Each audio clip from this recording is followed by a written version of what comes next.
On Continuum today, the story of a young girl in Australia searching for something meaningful in her life. And as she loved children, she decided to become a teacher and then travel the world to see what God or see what the spirits or see what whatever might have in store for her. This is a story of Margaret Granger, one of my favorites in our ministry team based in Thailand.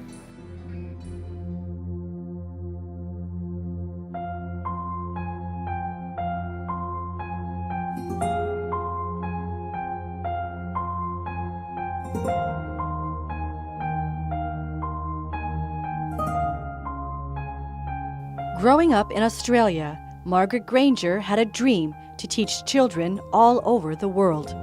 She worked tirelessly to accomplish her life's goals, getting her teaching degree and buying a house, all while in her early 20s. Though Margaret had a clear picture of what she wanted in life, the underlying question she could not find an answer for was why.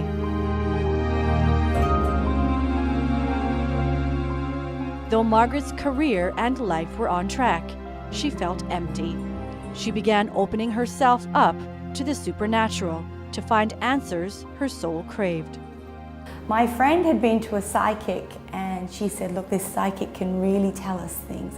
So I decided that I would go too. So you got to get a little bit of a reading of it, and we went in, and one of our friends had just died, and so the psychic was saying, okay, I'm connecting with someone here, and all of a sudden he couldn't talk, he started coughing, and he was like saying, oh, my throat is so painful. And this person that I'm communicating with is saying that, he's okay, that he's on the other side. And so this made us really believe that this guy was actually connecting with the other sides.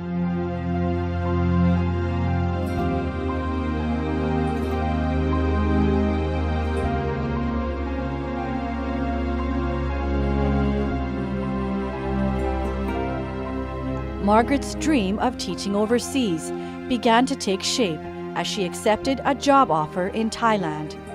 But the closer Margaret got to fulfilling her dreams, the more the question why lingered in the back of her mind. So an opportunity came to teach overseas, and so I took that in Bangkok. And so I got a job in an international school and moved to Pattaya. And I had friends, I had everything I needed, I had job security, and to the outside world, I looked very, very happy. And in some ways I was, but there was this deep longing inside of me for fulfillment. Like, what do I need to do to make me feel fulfilled? A friend of mine, she said to me, would you like to come to a Bible study? And I'm like, no, not really. And so she said, oh, we have dinner. And I'm like, dinner? Dinner's good. So I went along for the dinner, and it was just very interesting. Something that sparked inside of me that I knew that this is something that I felt like I was looking for, but I didn't know exactly what it was they were presenting to me. Margaret continued to ponder what she heard in the Bible study. A hunger to know more began to grow in her heart. Margaret returned to the Bible study the following week. One night I was alone in my bedroom, and I said, okay, God, if you're really real, I need you to give me a miracle. And God gave me the miracle that I needed. And so I got down on my hands and knees and I said, God, I give my life to you. I will serve you with all my heart and all my soul. Margaret opened her heart to Jesus Christ, and God heard her prayer. This decision would change Margaret's life forever. Even in that first week, God asked Margaret to do something she didn't quite understand. So a week after I got saved, I was at the supermarket, and I really felt like God saying, clean out your handbag as soon as you get home. Now, I'd been saved a week. I didn't know much about hearing God's voice or anything, but it was such a powerful thought. Clean out your handbag as soon as you get home. When Margaret got home, she emptied her purse and sifted through its contents. Inside my purse was this little tiny card, and it was a card that the psychic had given me. about my numbers and all this other kind of stuff. And God knew that I was bound to this. Like I had agreed, I'd taken this into my life, and I believed what this guy at the temple had told me.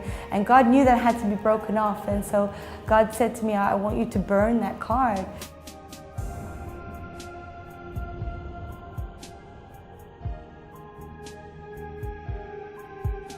And it took a while for it to catch fire, and eventually just a tiny corner of it caught fire. And then it started to burn, and then like this really tall, iridescent green flame, like it was very skinny, and it probably went like 2 meters high, and it just burned and burned and burned and burned and burned. These initial steps of obedience would clear a path for Margaret to walk forward in faith into the purpose and destiny God had for her. But breakthrough comes at a price. Soon, Margaret would be facing the fight of her life.